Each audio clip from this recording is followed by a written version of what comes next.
Hi friends, நான் உங்கள் தோழி ஜெயஸ்ரீ. இன்றைய காணொளியில் புண்ணியம் என்பது பொருளால் அல்ல என்ற தலைப்பில் ஒரு குட்டி கதை கேட்கலாமா?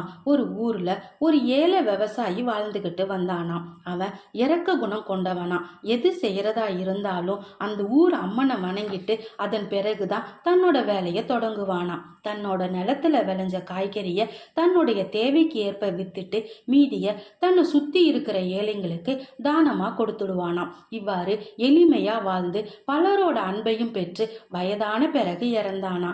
அவன் தன் சக்திக்கு உட்பட்டு செய்த தர்ம காரியத்தோட பலனா அடுத்த பிறவியில அதே ஊர்ல நூற்றுக்கணக்கான வேலையாட்களோட பெரும் அரண்மனைக்கு சொந்தக்காரனா பிறந்தானா. அவனுக்கு அம்மனோட அருளால போன ஜென்மத்து நினைவு வந்துச்சான். தான் விவசாயியா வாழ்ந்து காய்கறிகளை தர்மம் செஞ்சதாலதான் இந்த உயர்ந்த பிறப்பை அடைஞ்சதா உணர்ந்துகிட்டானா.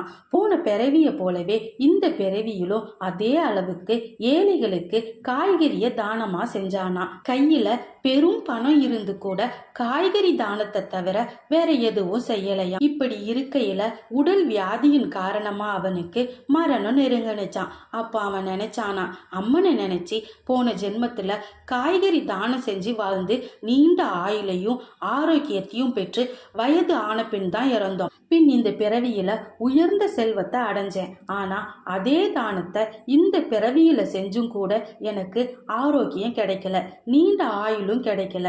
அம்மன் ஏன் எனக்கு இந்த பிறவியில அருள் செய்யலன்னு வருத்தப்பட்டானா.